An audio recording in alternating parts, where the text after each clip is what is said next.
I still remember the way my mother-in-law's fork stopped halfway to her mouth when I pulled out my phone at Thanksgiving dinner.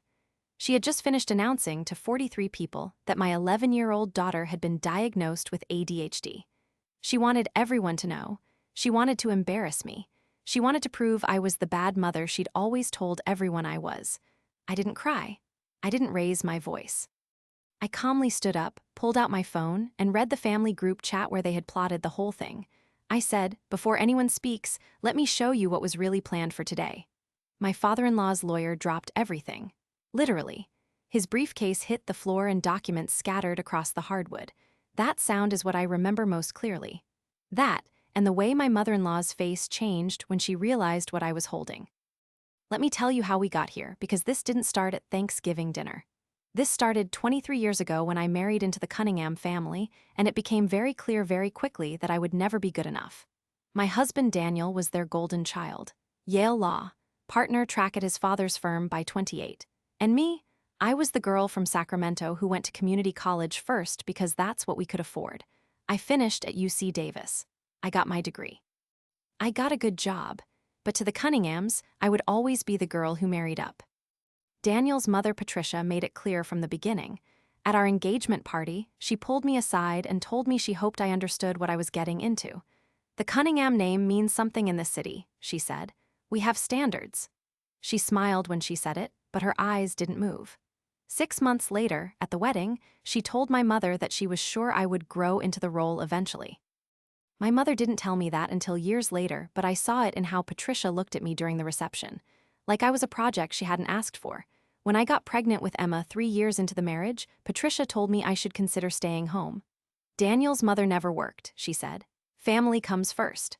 I was working in tech sales at the time, making $68,000 a year. Not impressive to them, but it was mine. I told her I'd think about it.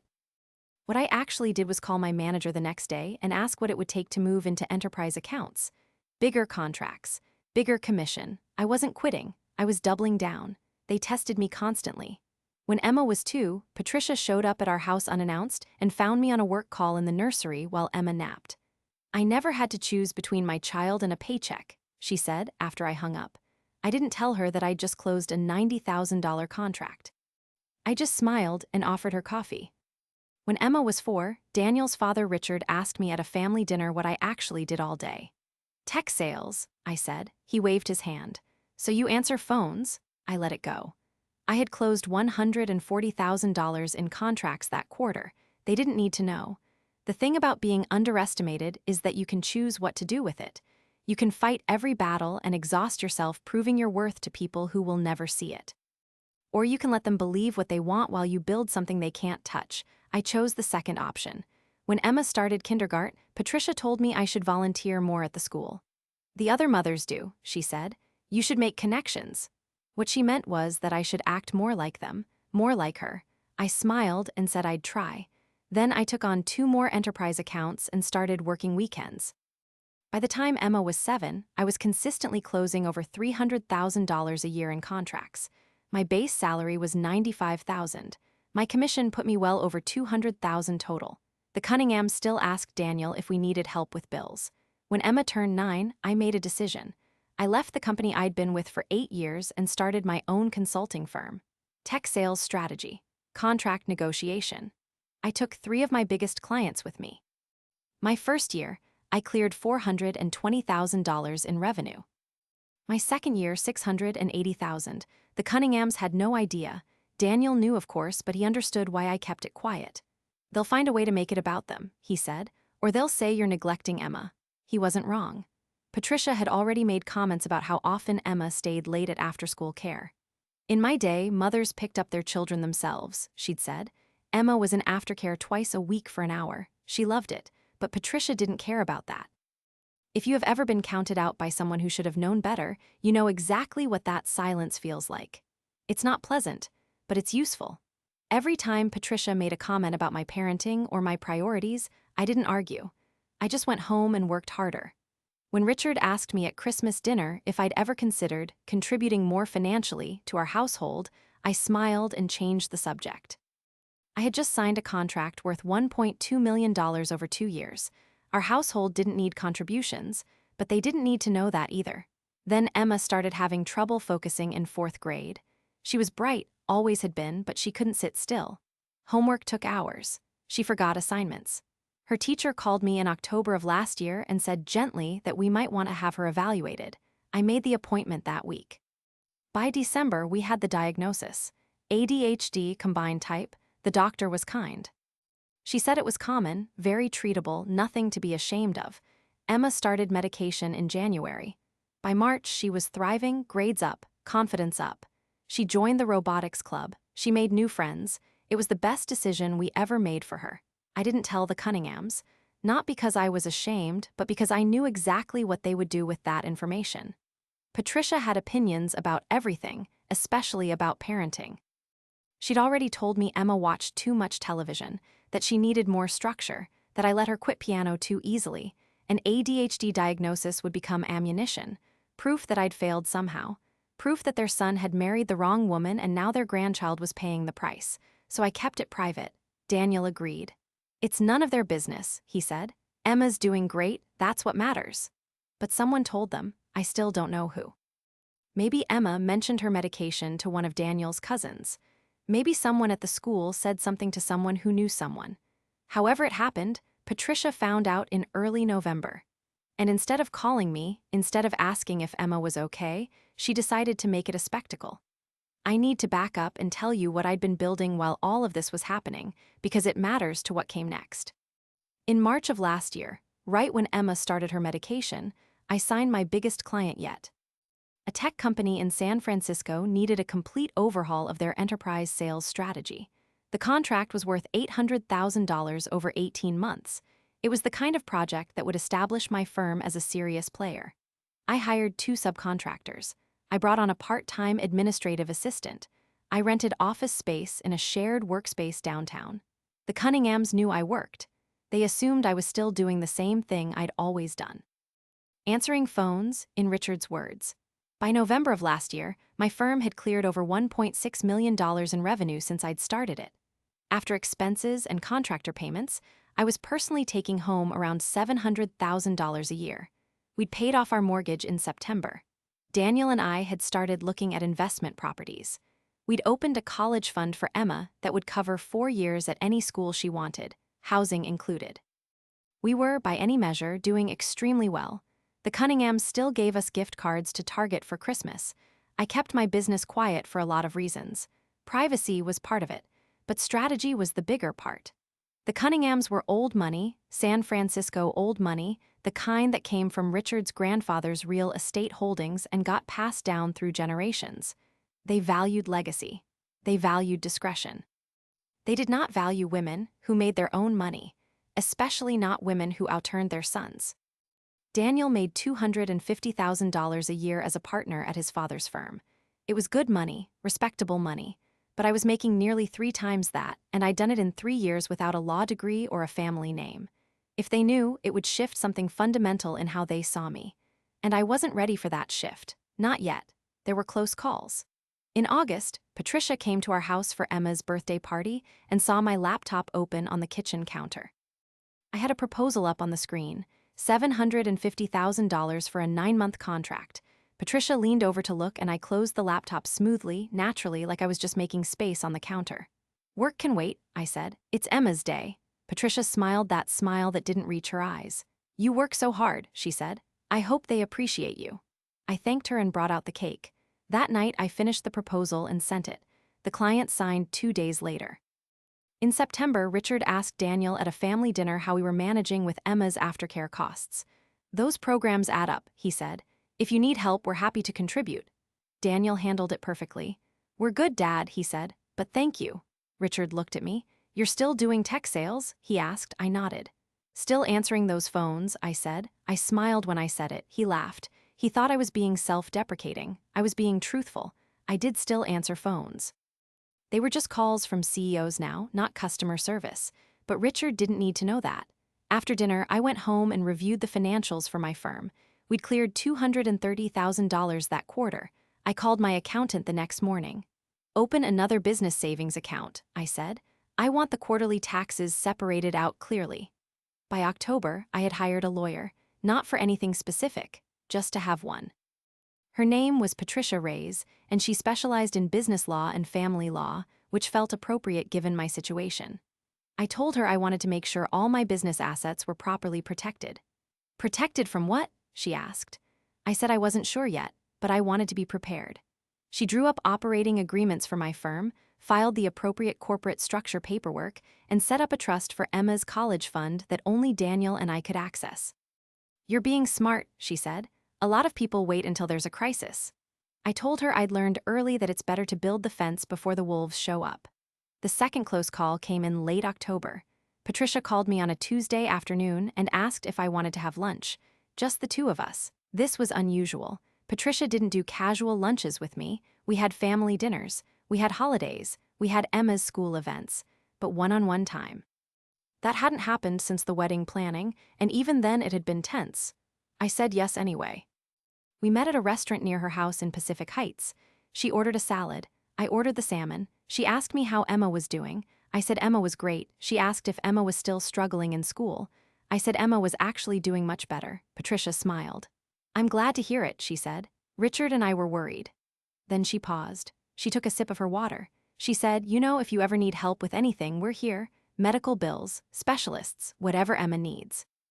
I knew what she was fishing for. I kept my face neutral. That's very kind, I said, but we're managing fine. She looked at me over her glass.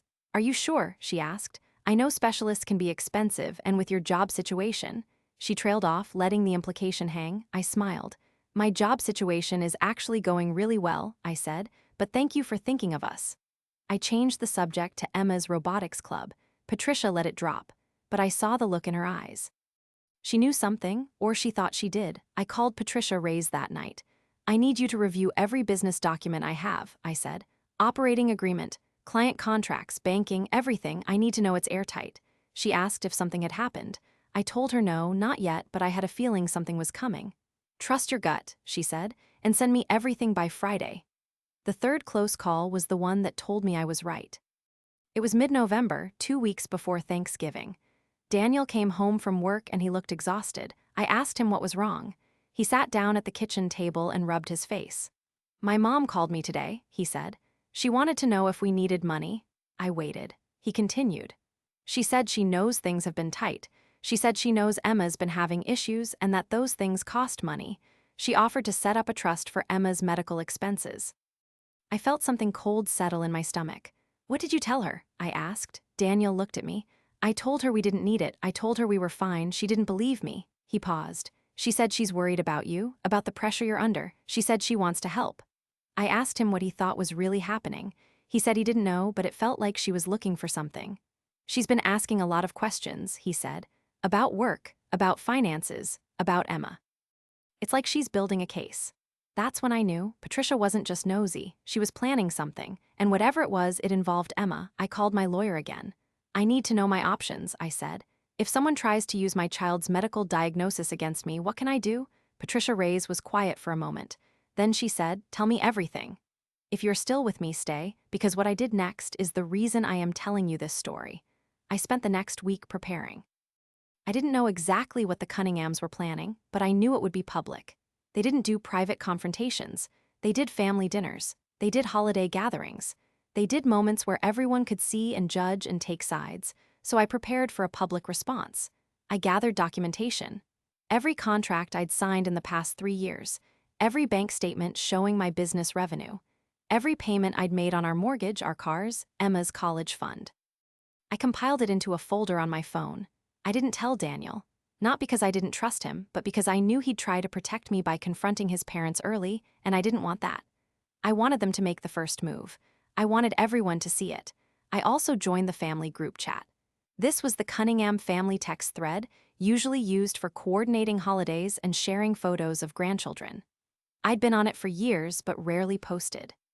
I was added when Daniel and I got engaged, and I'd watched over the years as Patricia and Richard used it to organize everything from Christmas dinners to Emma's birthday parties. It was mostly harmless, until it wasn't.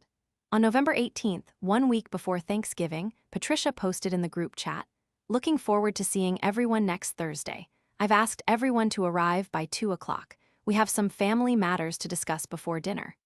Daniel showed me the message. "What family matters?" he asked. I told him I didn't know. But I had a terrible feeling I was about to find out. I checked the chat obsessively that week. On November 20th, Patricia posted again, "Please make sure everyone is seated in the dining room by 2:30. This is important." Then, on November 22nd, 2 days before Thanksgiving, I saw it. A separate thread had been created. It was titled Thanksgiving Plan. I wasn't included in it, but Daniel was, and he showed me his phone that night after Emma went to bed. The thread had 9 messages. I read them all twice to make sure I understood what I was seeing. Patricia had written, "We need to address the Emma situation on Thursday. Everyone should be there." Richard had responded, "Agreed, the whole family should know what's going on." Daniel's sister Claire had written, "Is this really necessary? Can't we just talk to them privately?" Patricia had replied, "We've tried private. They're in denial. This needs to happen in front of everyone so they can't hide from it anymore." There were more messages, details about timing, who should sit where. Richard had written, "I'll bring the paperwork from the trust attorney. We can present it as an option." Daniel's brother Marcus had written, "Just make sure Daniel doesn't get defensive. He's protective of her." Patricia had written back, "Let me handle Daniel. The important thing is that everyone sees what's really happening. Once it's out in the open, they'll have to accept help." Daniel was shaking when he showed me. "They're planning to ambush us," he said, "at Thanksgiving, in front of everyone." I read the messages again, the Emma situation, in front of everyone, accept help. I asked Daniel what he wanted to do. He said we should cancel, we should skip Thanksgiving, we should tell his parents we knew what they were planning and we weren't coming. I told him no. I told him we were going to go. We were going to let them do exactly what they'd planned. And then I was going to show them who they'd been underestimating for 23 years. Daniel looked at me like I'd lost my mind. "They're going to humiliate us," he said. "They're going to tell everyone about Emma's diagnosis. They're going to make it sound like we're struggling, like we can't handle our own kid." I nodded. "I know," I said. "Let them." That night, I called Patricia Reyes one more time. "I need you on standby Thursday afternoon," I said. "I don't know exactly when I'll need you, but I'll need you to move fast." She asked me what was happening. I told her I was about to have a very public conversation with my in-laws, and I needed to make sure I had all my legal bases covered before it happened. "What kind of conversation?" she asked. I said the kind where I finally stopped being quiet. "Send me everything you want me to review tonight," she said. "I'll have it ready by Thursday morning." I spent the next 2 days organizing. I screenshotted the family group chat, all of it. Not just the Thanksgiving plan thread, but every message from the past 6 months where Patricia had made comments about money, or about my parenting, or about Emma. I saved them in a folder marked evidence. I printed out the last 3 months of bank statements showing the mortgage payments, the college fund deposits, the business revenue. I printed out my business operating agreement with my firm's total revenue clearly listed. I put it all in a leather portfolio that looked professional and expensive because it was. On Wednesday night, the day before Thanksgiving, I barely slept. I kept running through scenarios. What would Patricia say first? Would she start with concern or go straight to accusation? Would Richard back her up immediately or wait to see how the room reacted? Would Daniel's siblings defend us or stay quiet? I didn't know. But I knew that by the end of the next day, everything would be different. Thursday morning, I dressed carefully. Black pants, cream silk blouse. The Cartier watch Daniel had given me for our 10th anniversary that I never wore around his family because Patricia had commented once that it was showy. I put it on. I did my makeup. I looked in the mirror and I barely recognized the woman looking back. She looked calm. She looked expensive. She looked ready. Daniel came up behind me. "You don't have to do this," he said. "We can still leave." I turned around and kissed him. "Yes, I do," I said. "I need you to trust me." We arrived at Patricia and Richard's house at exactly 2 o'clock. Emma was excited. She loved Thanksgiving at her grandparents' house, the big dining table. The cousins, the apple pie Patricia always made from scratch. She had no idea what was about to happen. I told her to bring her tablet in case she got bored, and she'd packed it happily in her backpack along with her headphones. Daniel carried the wine we'd brought. I carried my leather portfolio. Patricia answered the door. She looked surprised to see the portfolio. "Did you bring work?" she asked. Her voice had that edge of disapproval. I smiled. "Just some reading," I said, "in case there's downtime." She didn't ask what kind of reading. She just stepped aside and let us in. The house smelled like turkey and sage. Emma ran off to find her cousins. Daniel headed to the kitchen to put the wine in the refrigerator. I walked into the living room and sat down on the couch. I set my portfolio on the coffee table. I waited. By 2:30, everyone had arrived. 43 people, Patricia and Richard, Daniel's two siblings and their spouses and their children, Richard's brother and his wife, Patricia's sister and her husband, aunts, uncles, cousins, everyone seated in the dining room just like Patricia had planned. Emma was in the family room with the other kids, watching a movie. Daniel sat next to me. He looked tense. I put my hand on his knee under the table. "It's okay," I whispered. He didn't look like he believed me. Patricia stood up. She tapped her glass with a spoon. The room went quiet. "Before we eat," she said, "Richard and I want to talk to everyone about something important. It's about Emma." I felt Daniel stiffen beside me. I kept my face neutral. Patricia continued. "We've recently learned that Emma has been diagnosed with ADHD. This is obviously concerning for all of us who love her." She paused. She looked around the table. Everyone was watching. "No, this has been difficult for Daniel and—" She hesitated just slightly before saying my name. "And for his wife. These things are expensive. Treatment is expensive, and we want the family to know that we're here to help." Richard stood up next to her. He had a folder in his hand. "Patricia and I have spoken with our attorney," he said. "We've set up a medical trust for Emma. It will cover any expenses related to her diagnosis. Medication, therapy, tutoring, whatever she needs. We know things have been tight financially, and we don't want Emma to suffer because of pride." The room was completely silent. I could feel every pair of eyes moving between me, Daniel, and Patricia. Daniel started to stand up. I put my hand on his arm. He sat back down. I stood up instead. Slowly, calmly, I picked up my phone from the table. Patricia looked at me. "We're just trying to help," she said. I nodded. "I know exactly what you're trying to do," I said. "But before anyone says anything else, let me show you what was really planned for today." I opened my phone to the screenshots of the family group chat. The Thanksgiving plan thread. I started reading out loud. Patricia wrote, "We need to address the Emma situation on Thursday. Everyone should be there." I looked up. The room was frozen. I continued. Richard wrote, "The whole family should know what's going on." I scrolled. Claire asked if this was necessary. Patricia said, and I quote, "We've tried private. They're in denial. This needs to happen in front of everyone so they can't hide from it anymore." Patricia's face had gone completely still. Not pale, not flushed, just still, like she was deciding what expression to wear. Richard set his folder down. His hand shook slightly. I wasn't done. Marcus wrote, "Just make sure Daniel doesn't get defensive." I looked at Daniel's brother. He wouldn't meet my eyes. And Patricia responded, "Let me handle Daniel. The important thing is that everyone sees what's really happening." I lowered my phone. I looked directly at Patricia.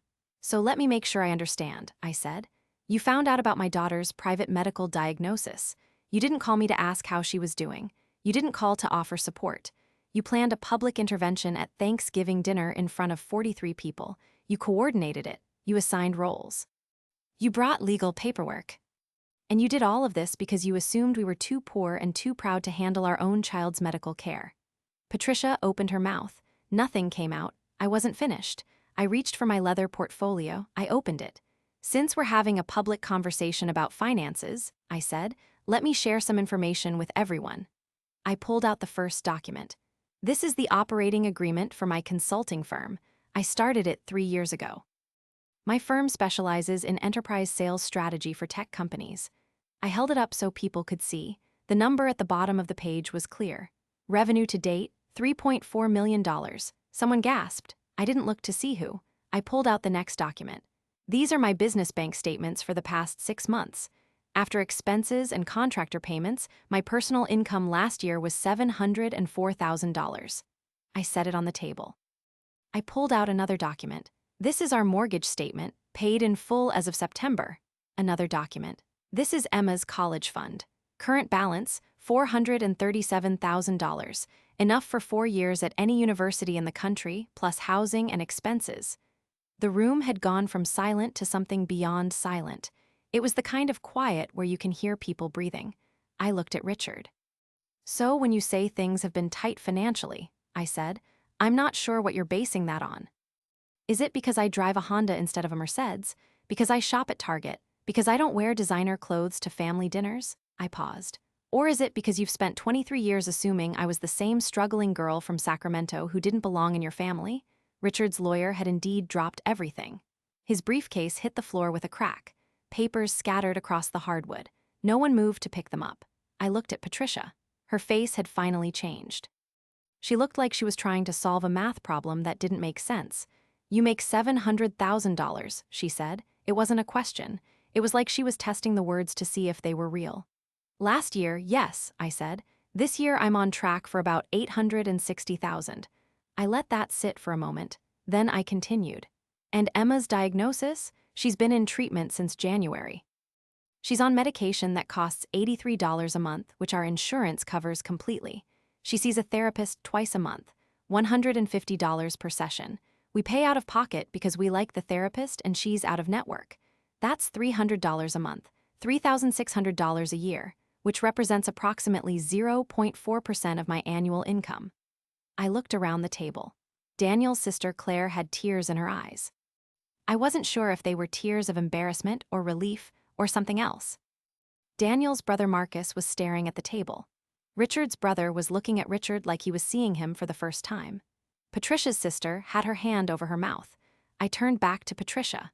"So when you say you want to help," I said, "what you really mean is you want control. You want everyone to see you as the generous matriarch who swoops in to save her struggling daughter-in-law. You want the family to think I'm failing, that Daniel made a mistake marrying me, that Emma is suffering because I'm not good enough." Patricia found her voice. "That's not what this is about," she said, but it came out weak, defensive. "Then what is it about?" I asked. "Because from where I'm standing, you found out my daughter has a very common, very treatable medical condition, and instead of asking me privately if we needed support, you planned a public humiliation. You coordinated it in a group chat. You brought legal paperwork. You made sure everyone would be here to witness it." I held up my phone again. "It's all here, every message, every detail. Would you like me to read the rest?" Patricia sat down. She actually sat down. Richard stayed standing, but he looked like he wanted to sit too. I wasn't angry.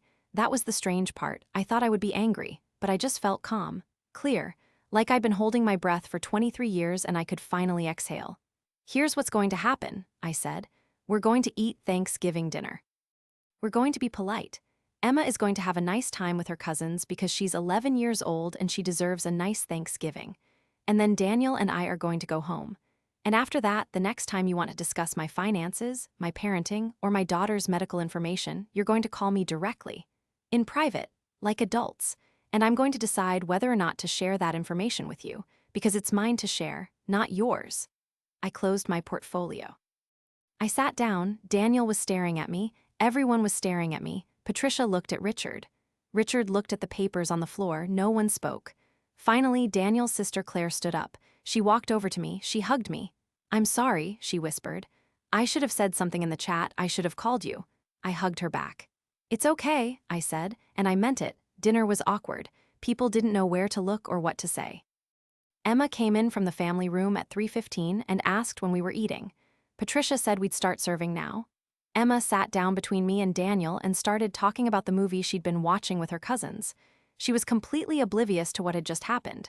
That was exactly what I'd wanted. The adults passed dishes in near silence. Sweet potatoes, stuffing, turkey. The meal Patricia had spent 2 days preparing. I ate. I complimented the food.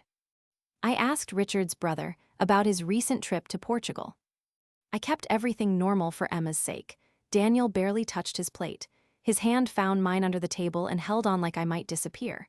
After dinner, Emma went back to the family room with the cousins for pie and ice cream. The adults stayed at the table. Patricia finally spoke. "I didn't know," she said. "About your business, you never said anything." "You never asked," I said. "In 23 years, you never once asked me about my actual work. You asked Daniel. You asked him if we needed money, if we were managing okay. You asked everyone except me." Patricia looked down at her plate. "I thought I was helping," she said. I believed her. That was the sad part. She genuinely thought she was being generous. She thought she was saving us. "I know you did," I said, "but you built your help on assumptions instead of asking questions, and those assumptions were insulting." Richard cleared his throat. "The trust we set up," he said, "for Emma's medical expenses. We can dissolve it." I nodded. "Please do," I said. "And in the future, if you want to contribute to Emma's life, ask us first. We'll let you know what would actually be helpful." He nodded. He looked smaller somehow, older. Patricia stood up and started clearing plates. No one helped her. It felt like punishment, everyone sitting there watching her stack dishes alone. I stood up and started helping, because despite everything, she was still Emma's grandmother, and Emma loved her. We left at 6:30. Emma fell asleep in the car on the way home. Daniel drove. I stared out the window at the city lights. "I can't believe you did that," Daniel said finally. "I can't believe you had all of that ready, the documents, the screenshots, everything." I told him I'd been ready for years. I just hadn't known what the moment would look like. "They're never going to look at you the same way again," he said. I asked him if that was a bad thing. He laughed. Actually laughed. "No," he said. "I don't think it is." That night, after we put Emma to bed, I checked my phone. The family group chat had exploded. 17 new messages. I scrolled through them. Claire had written, "I owe everyone an apology, especially Daniel and his wife. I knew that plan was wrong and I should have said something sooner." Marcus had written, "I'm sorry too, that was messed up." Richard's brother had written, "Patricia, Richard, you need to seriously think about what happened today." Patricia hadn't responded. Neither had Richard. But the next morning I got a text. Just from Patricia, not in the group chat. It said, "Can we talk, just you and me? Coffee next week?" I stared at it for a long time. Part of me wanted to say no. Part of me wanted to let her sit with what she'd done. But another part of me, the part that had spent 23 years trying to find a way to fit into this family, wanted to say yes, wanted to see if something could actually change. I texted back, "Tuesday at 10. The place near your house." She responded immediately, "Thank you." We met on Tuesday, same restaurant where we'd had lunch in October. She ordered a salad again, I ordered the salmon again, but this time felt different. She didn't ask me about Emma right away. She asked about my business, how I started it, what I actually did, who my clients were. I told her. She listened, really listened. And when I finished, she said something I never expected. "I'm proud of you," she said. "I should have said that years ago. I'm sorry I didn't." I told her I appreciated that. I also told her it didn't erase what had happened. "I know," she said, "and I'm not asking for that. I just want you to know that I see you now, I see what you've built, and I see that I was wrong about you, for a very long time." She looked down at her salad. "I spent so much energy trying to protect Daniel from making a mistake. I was so sure you weren't enough for him. And the truth is, I was afraid you were too much." That surprised me. "Too much?" I asked. She nodded. "You were ambitious," she said. "You wanted things. My generation was taught that women who wanted things were dangerous, that they'd take from the family instead of give to it. I was raised to believe that a good wife made her husband look good, that she supported him quietly. And you didn't fit that, you never did. And instead of seeing that as strength, I saw it as a threat." We talked for 2 hours. She told me about her own mother, who had been cold and critical and impossible to please. She told me about being 23 years old and marrying Richard and being terrified that she wouldn't be a good enough wife for a Cunningham. She told me that every criticism she'd ever given me was really just fear that I'd show up the life she'd chosen. "You didn't need Richard's money or his name," she said. "You built your own," and that terrified me. Because it meant the rules I'd lived by my whole life were wrong.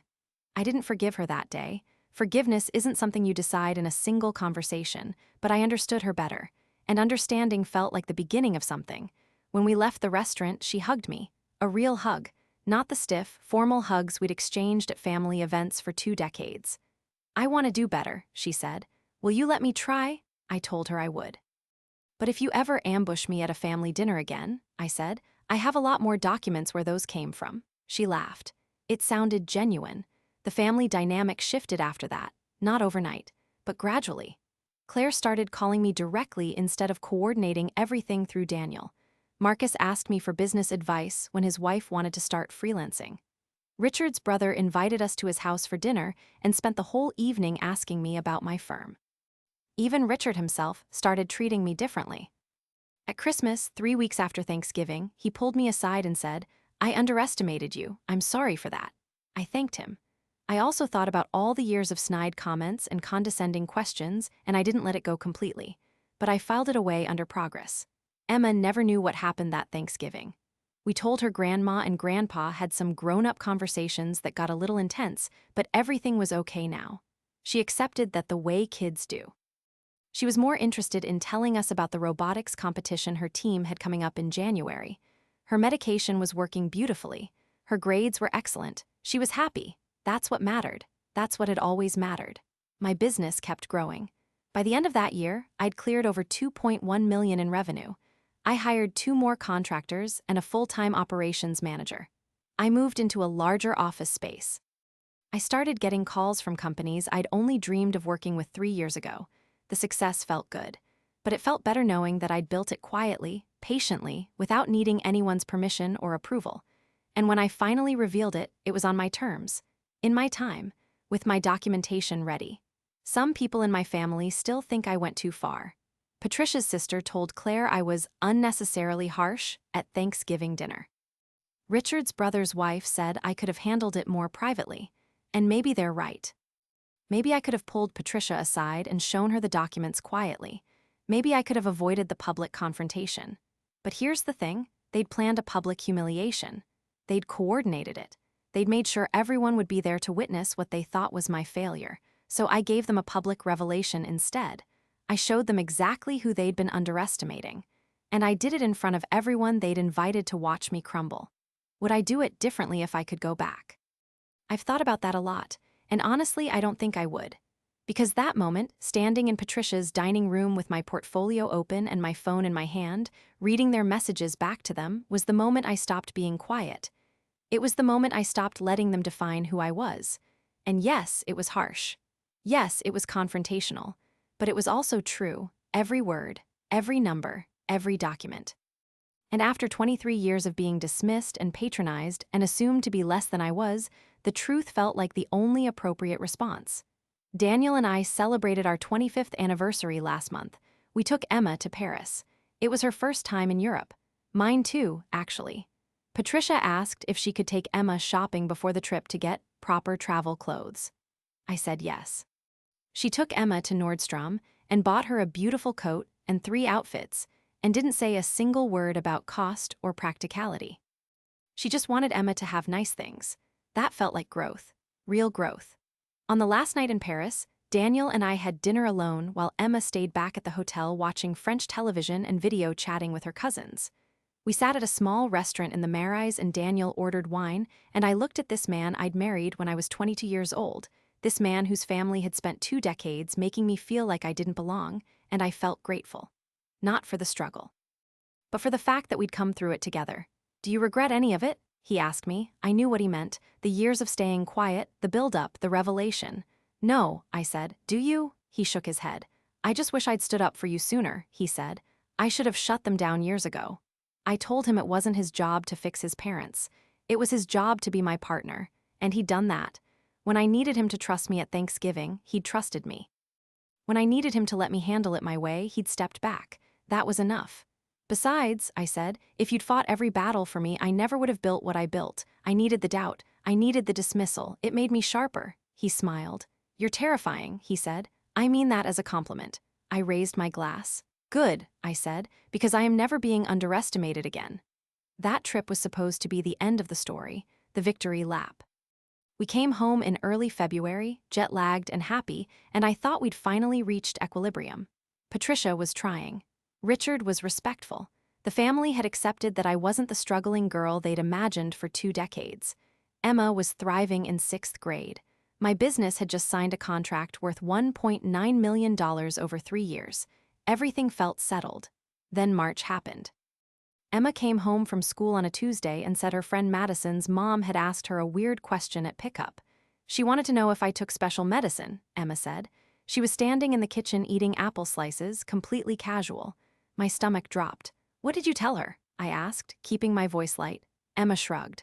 I said yeah, for my ADHD. She got really quiet and then said she hoped I was feeling okay. I texted Daniel immediately. Someone's asking Emma about her medication. He called me within 2 minutes. Who? He asked. I told him Madison's mom, whose name was Jennifer something. I'd met her once at a school event.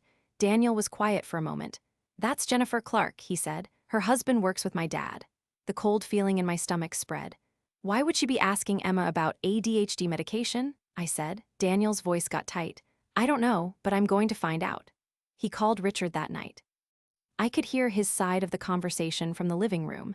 Dad, did you tell anyone at the firm about Emma's diagnosis? Pause.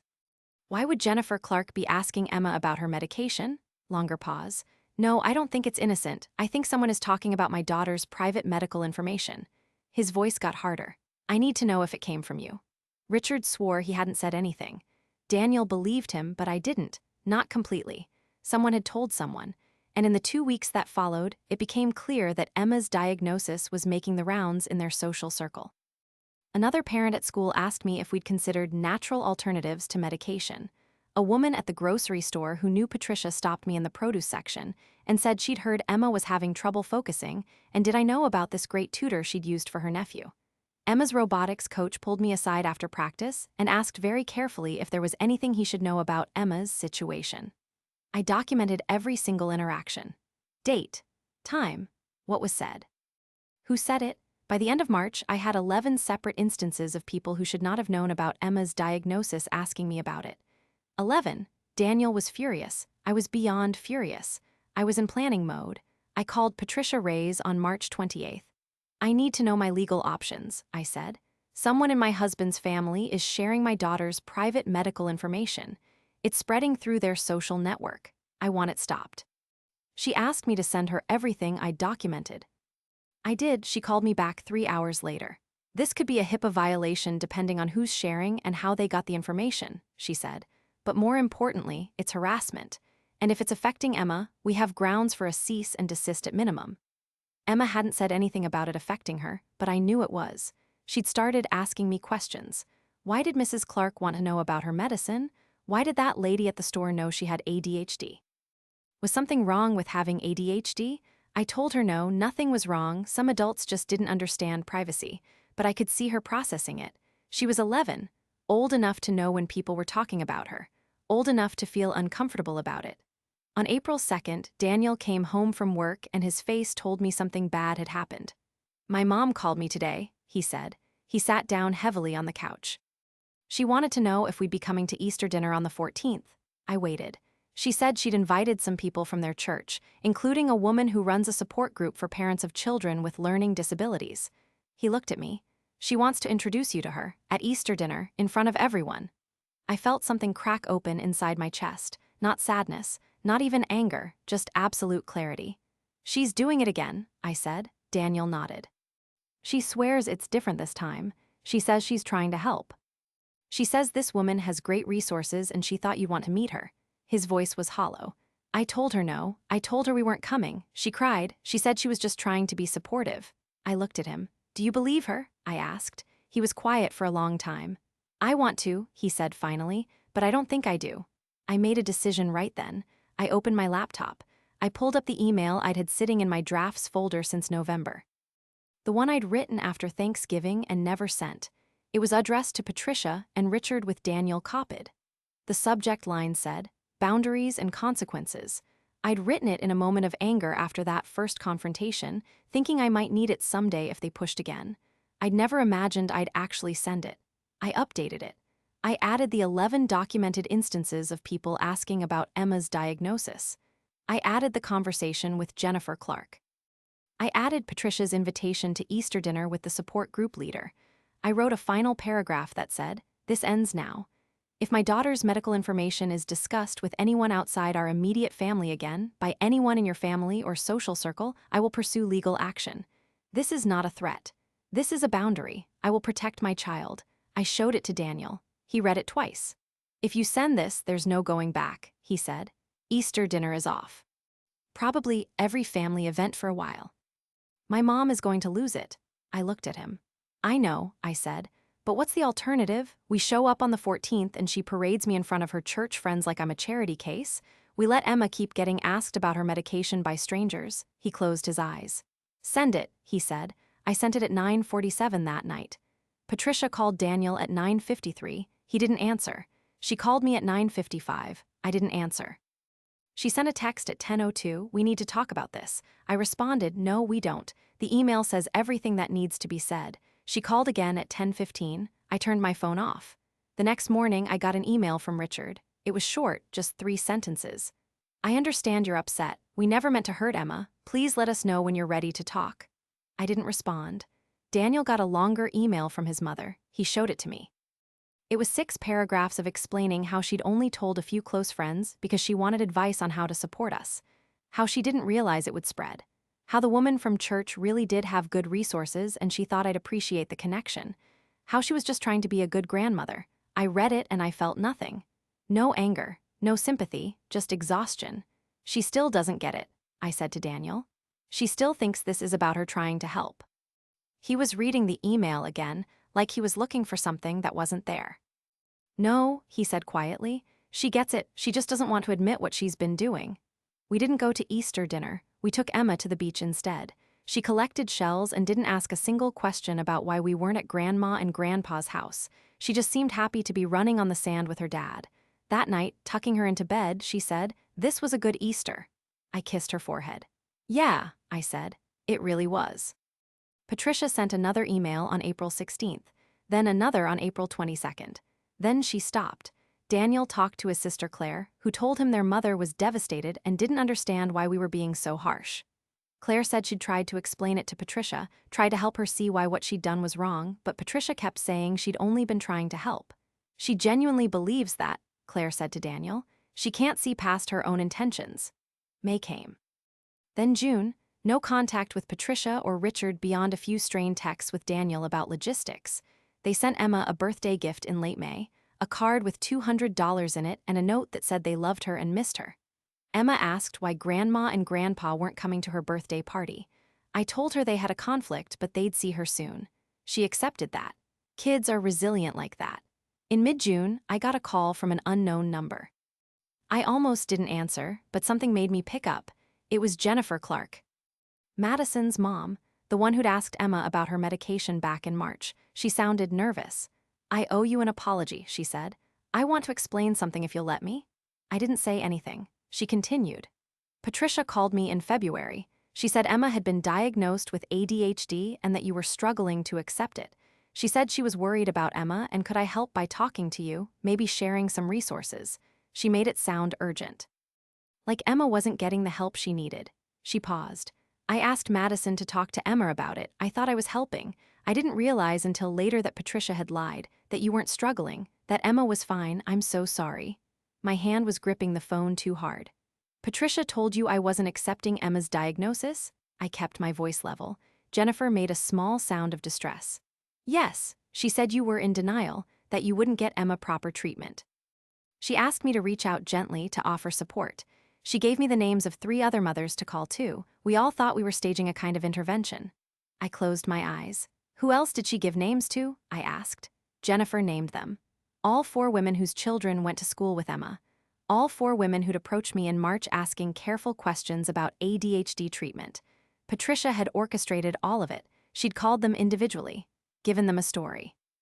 Made them think they were helping a child whose mother was too proud or too ignorant to get her appropriate care. I thanked Jennifer for calling. She asked if there was anything she could do. I said no, but I appreciated her honesty. After I hung up, I sat in my car in the parking lot of Emma's school for 20 minutes. I called Patricia Reyes. "I need you to draft a formal cease and desist letter," I said. My voice sounded strange, distant. "Patricia Cunningham has been actively spreading false information about my parenting and my daughter's medical care. I have documentation and a witness willing to verify. I want it stopped legally." Patricia Reyes didn't ask questions. "I'll have it ready by tomorrow," she said. "Do you want to pursue anything beyond the cease and desist?" I thought about it. "Not yet," I said, "but I want options ready in case this continues." She told me she'd prepare a full overview of what legal recourse I had. Defamation, harassment, interference with parental rights, all of it. I drove home and told Daniel everything Jennifer had said. He listened without interrupting. When I finished, he stood up and walked to the window. He stayed there for a long time. Finally, he turned around. "I need to tell you something," he said. "My mom called me last week. She asked me to convince you to come to their anniversary party in July. 40 years married, big dinner, lots of family." He looked at me. "She said it would be a good opportunity for us to reconcile in front of everyone, to show the family that we'd moved past our disagreement." The laugh that came out of me didn't sound like a laugh. "She's planning another ambush," I said. Daniel nodded. "That's what I thought too. She kept saying things like we can all talk openly and it's time to clear the air." I told her we weren't coming. She said that would look bad, that people would ask questions. He sat down next to me. "She wants us there so she can control the narrative again, so she can explain to everyone why we've been distant and make it look like we're the unreasonable ones." I pulled out my laptop. I opened the folder where I'd been keeping documentation since March. 11 instances of people asking about Emma. Jennifer Clark's phone call, the emails from Patricia, the timeline of everything that had happened since Thanksgiving. I added notes about the anniversary party invitation. The pattern was clear. Patricia wasn't trying to help. She was trying to win. The cease and desist letter arrived by courier on June 19th. I read it 3 times. It was thorough, professional, terrifying in its specificity. It detailed every instance of Patricia sharing Emma's private medical information. It named the false statements she'd made to Jennifer Clark and others. It demanded that she immediately stop discussing Emma's diagnosis or our family's private matters with anyone outside our immediate household. It stated clearly that failure to comply would result in legal action, including but not limited to defamation and harassment suits. I signed it. Patricia Reyes had it delivered to Patricia and Richard's home on June 21st, a Saturday. I imagined them opening it together, reading it in their pristine living room with the view of the bay, realizing that this wasn't something they could smooth over with explanations or apologies. Patricia called Daniel at 4:37 that afternoon. He put her on speaker so I could hear. Her voice was shaking. "This is insane," she said. "You sent us a legal letter, your own parents, over a misunderstanding." Daniel's voice was flat. "It's not a misunderstanding, Mom. You lied to people about my wife. You told them she wasn't getting Emma proper care. You orchestrated a campaign to make her look like a bad mother." "I was trying to help Emma," Patricia's voice went up. "I was worried about her." "You told Jennifer Clark that we were in denial," I said, my voice cut across hers. "You told her Emma wasn't getting treatment. You gave her names of other mothers to contact. You made them think they were staging an intervention." The line went quiet. "Jennifer called me," I continued. "She told me everything, how you framed it, what you said, the story you gave them." Patricia made a choking sound. "I didn't mean for it to go like that," she said. "I just thought if other mothers reached out to you, if you saw that other people dealt with this too, you'd be more open to accepting help." "Emma has been in treatment since January of last year," I said. "She's been on medication for 16 months. She sees a therapist regularly. She's thriving. You know all of this because we told you at Thanksgiving. So when you told people I wasn't accepting her diagnosis, you weren't concerned. You were lying." Richard's voice came on the line. He must have been there the whole time listening. "We think you're overreacting," he said. His voice had that edge of authority he used at his law firm. "Patricia made some calls to friends. She was worried. That's not a crime." "Defamation is actually," I said. "So is harassment. The cease and desist letter outlines exactly what laws were violated. If you'd like to discuss it further, you can contact my attorney directly. Her information is in the letter." Patricia was crying now. I could hear it through the phone. "I just wanted to be a good grandmother," she said. "I just wanted to help my granddaughter." "Then you should have called me," I said. "You should have asked me what Emma needed. Instead, you assumed I was failing and you tried to prove it to everyone we know. That's not help, that's sabotage." I hung up. Daniel stared at the phone in his hand. "I can't believe I just did that," he said. "I can't believe we just hung up on my mother." I put my hand on his. "She'll call back," I said. "She did 14 times that evening. We didn't answer." The next day, Daniel's sister Claire called. "What happened?" she asked. "Mom is losing her mind. She says you threatened to sue her." Daniel explained everything: Jennifer Clark's call, the false information Patricia had spread, the cease and desist. Claire was quiet for a long time. "I didn't know she did that," she said finally. "The thing with the other moms." "I knew she was worried about Emma, but I thought she was just talking to Dad about it." She paused. "This is bad. This is really bad." I asked her what Patricia was saying to the family. Claire sighed. "That you're vindictive, that you've turned Daniel against her, that you're keeping Emma away from her grandparents over nothing." "Are people believing her?" Daniel asked. Claire hesitated. "Some are, the ones who don't know the whole story, but Marcus and I have been telling people what actually happened." At Thanksgiving, and now this, people are starting to see the pattern. The anniversary party happened on July 12th. We didn't go. We took Emma to Yosemite instead. 3 days hiking and camping and not checking our phones. When we got back on July 15th, Daniel had 37 missed calls and 22 text messages. Most were from family members asking where we'd been, why we'd missed the party. Patricia had apparently told everyone we'd confirmed we were coming. Claire sent a long text explaining what had happened at the party. Patricia had stood up during dinner and talked about how painful it was to be estranged from her son and granddaughter, how she'd tried everything to reconcile, but I was refusing to forgive her for trying to help. Several family members had apparently looked uncomfortable. Richard's brother had asked Patricia directly what she'd done that required forgiveness. Patricia had gotten flustered and said it was complicated. Claire had stood up and said it actually wasn't complicated at all, and then she told the whole table about the cease and desist letter. "It did not go well for Mom," Claire's text said. Uncle James asked to see the letter. Marcus backed me up on the Thanksgiving thing. People started asking questions Mom couldn't answer. By the end of the night, I think half the family understood why you weren't there. The other half still thinks you're being cruel, but at least now they know there's another side to the story. August came. School started. Emma went into 7th grade confident and happy. Her ADHD was managed. Her grades were excellent. She'd made the advanced robotics team. None of her classmates asked her weird questions about medication anymore. Jennifer Clark actually apologized to Emma directly, telling her that adults sometimes make mistakes and she was sorry if she'd made Emma uncomfortable. Emma said it was okay and went back to talking to Madison about their science project. In early September, I got an email from Richard.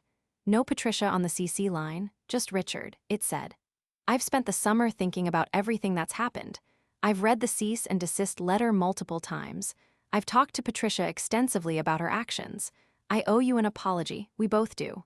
But I'm not sure Patricia is ready to give one that means anything yet. I'm asking if you'd be willing to meet with me, just me, to discuss how we move forward. I showed Daniel. He looked surprised. My dad never apologizes, he said. Never, this is significant. I asked him if he thought it was genuine. Daniel read the email again. I think he's scared, he said. I think he realizes Mom crossed a line and he's trying to do damage control before you actually sue them. He looked at me. What do you want to do? I thought about it for 2 days. Finally, I responded to Richard's email. I'll meet with you, but not at your house and not at a restaurant. Somewhere neutral, and I'm bringing my attorney. We agreed to meet at Patricia Reyes' office on September 18th at 2 in the afternoon. Richard showed up on time. Alone, he looked older than I remembered, grayer, tired. He shook Patricia Reyes' hand, then mine, and sat down across the table from us. Thank you for agreeing to this, he said. He had a folder with him. He opened it. I want to start by saying that what Patricia did was wrong. I didn't know the extent of it until you sent the cease and desist. The calls to the other mothers, the false information. I knew she was concerned about Emma, but I didn't know she'd taken it that far. Did you know she was planning the Easter dinner setup? I asked. With the support group leader? Richard nodded slowly. I knew she'd invited someone from church. I didn't know why until later. Patricia told me she thought you'd appreciate meeting someone who understood what you were going through. He looked at me. I didn't question it at the time. I should have. Patricia Reyes folded her hands on the table. Mr. Cunningham, I appreciate you coming here, but my client needs more than acknowledgement. She needs assurance that this behavior will stop completely and permanently. Richard nodded. I understand. That's why I'm here. He pulled a document from his folder. I've drafted this myself. It's an agreement. Patricia and I will have no contact with anyone in your social or professional circle regarding Emma or your family. We will not discuss Emma's medical information with anyone. We will not attempt to coordinate family interventions or setups. Any communication about Emma will go through you and Daniel directly. He slid the document across the table. I read it. It was thorough, specific. It included consequences if the terms were violated, including financial penalties and restricted access to Emma. You wrote this yourself? I asked. Richard nodded. I'm a lawyer, he said. I know when I'm legally exposed. Patricia's actions could result in a lawsuit we would lose. But more than that, I know we've damaged our relationship with our son and our granddaughter. I'm trying to prevent that damage from becoming permanent. I looked at Patricia Reyes. She read the document carefully. This is a good start, she said, but I'd like to add a clause about third-party verification. If there are any reports of violations, we need a mechanism for investigation and consequence. Richard agreed immediately. Whatever you need to add, he said, I'll sign it. We spent an hour revising the document. Richard didn't argue with a single addition. He asked questions to clarify, but he accepted every term. When we finished, Patricia Reyes printed 3 copies. Richard signed all of them without hesitation. Patricia won't like this, he said as he was signing. She still thinks she was trying to help, but I've made it clear to her that she either agrees to these terms or she doesn't see Emma at all. She'll sign. Why isn't she here? I asked. Richard looked at me directly. Because she would have made this about her feelings, about how hurt she is, about her intentions, and this isn't about her. This is about repairing the damage she caused. I'm hoping that by presenting this to her as already decided, she'll understand how serious this is. He gathered his copies of the agreement and stood up. I know this doesn't fix everything, he said. I know we have a long way to go before you trust us again, but I want you to know that I see what happened. I see what Patricia did, and I'm going to make sure it doesn't happen again. He paused at the door. Emma deserves better grandparents than what we've been. I'd like the chance to try to be better. After he left, Patricia Reyes looked at me. That was unexpected, she said. He came prepared. He took responsibility. He didn't make excuses for his wife. I nodded. I felt strange. Off balance, I'd expected a fight. I'd expected Richard to defend Patricia, to minimize what she'd done. Instead, he'd shown up with a legally binding agreement that protected Emma. Do you believe him? Patricia Reyes asked. I thought about it. I think he's scared of losing his son, I said. I think he finally understands that this isn't something he can smooth over with money or connections. But do I trust that Patricia will actually change? No, not yet. Patricia Cunningham signed the agreement 3 days later. Richard brought it to our house himself. Patricia wasn't with him. She's struggling, he told Daniel and me. We were standing in our living room. Emma was at a friend's house. She feels like she's being punished for caring, but she signed. He handed us the document. Patricia's signature was at the bottom, neat and controlled. Can we see Emma? Richard asked. His voice was careful. Not today, Daniel said. But soon, we'll arrange something small. Just the 4 of us for dinner maybe. We need to rebuild this slowly. Richard nodded. He looked like he wanted to say more but didn't. He just thanked us and left. We saw them for dinner in early October. Just Emma, Daniel, me, Richard, and Patricia. At a restaurant, not at their house. Patricia was quiet. She hugged Emma and asked about school and robotics and didn't bring up medication or ADHD or anything related. She asked me about work. I gave her a brief answer. She didn't push for details. She was careful, almost timid. It felt wrong seeing her like that, but it also felt necessary. Emma chatted happily through dinner about her robotics competition coming up in November. Patricia asked if she and Richard could come watch. Emma looked at me. I nodded. That would be nice, Emma said. Patricia's eyes got shiny. We'd love that, she said. We'll be there. They came to the competition. They sat in the stands with Daniel and me and cheered when Emma's team won 3rd place. Patricia didn't try to take over. She didn't make it about herself.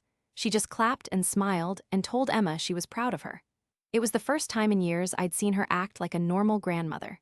Christmas was careful. We went to their house for dinner but stayed for only 3 hours. Patricia gave Emma thoughtful gifts, things Emma had actually mentioned wanting. She gave me a gift card to a spa with a note that said simply, "Thank you for letting us be part of Emma's life." No manipulation. No guilt, just acknowledgement. By March of this year, we'd settled into a new normal. We saw Patricia and Richard twice a month, usually for dinner. Sometimes they came to Emma's events. Patricia still slipped sometimes, still made comments that revealed she didn't fully understand what she'd done wrong, but Richard would catch it and redirect. It wasn't perfect, but it was better. My business hit $4.2 million in revenue last quarter. I hired 3 full-time employees and moved into a standalone office space. Emma made the honor roll for the 3rd semester in a row and decided she wanted to study engineering when she went to college. Daniel made partner at a different firm, one that wasn't his father's. We bought a vacation house in Tahoe. Patricia asked me last week if I'd forgiven her. We were having coffee, just the 2 of us. She'd asked to meet, said she wanted to talk. I'd agreed, cautiously. I need to know, she said. I need to know if you'll ever forgive me for what I did. I looked at her. She looked older, more uncertain. The confidence that had always defined her had cracked. I don't know, I told her honestly. I understand why you did it. You grew up in a world where women were supposed to help quietly and accept help gratefully. You saw me as deficient because I didn't fit that model. And when Emma was diagnosed, it confirmed everything you'd always believed about me, that I was failing. That I needed to be saved. Patricia's hands were wrapped around her coffee cup. But here's the thing, I continued. Understanding why you did it doesn't mean I have to forgive it. You hurt my daughter. You spread lies about me to people in my community. You did it deliberately and systematically. So no, I don't know if I'll forgive you, but I'm willing to let you be Emma's grandmother if you can respect the boundaries we've set. Patricia was crying quietly. That's more than I deserve, she said.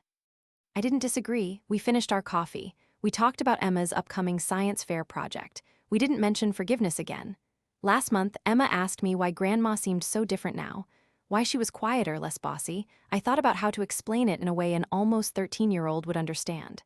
Grandma made some mistakes, I said. She hurt people she loves. Now she's trying to learn how to do better. Emma nodded. Is she learning? She asked. I smiled. She's trying, I said. That's a start. The settlement wasn't a settlement in the legal sense. There was no lawsuit, no judgment, just a signed agreement that holds us all to specific behaviors. But it changed everything. Patricia can't manipulate anymore because the consequences are clear and binding. Richard can't enable her because he's on record agreeing to the terms, and I don't have to fight anymore because the boundaries are established and enforceable. 3 months ago, I ran into Jennifer Clark at Emma's school. She pulled me aside. "I heard Patricia stopped coming to our church," she said. "Someone told me it was because of what happened with Emma. I feel terrible about my part in that. Is there anything I can do?" I told her the best thing she could do was remember that not everyone who asks for help is actually asking, and not everyone who offers help is actually helping. She nodded. "I learned that the hard way," she said. "I'm sorry it was at Emma's expense." Emma doesn't know the full story. She knows Grandma and I had a disagreement. She knows we took some time apart, and now we're working on being family again. She doesn't know about the cease and desist letter, or the false information, or the orchestrated intervention attempts. She doesn't need to. She just needs to know she's loved and protected, and that the adults in her life are handling adult problems.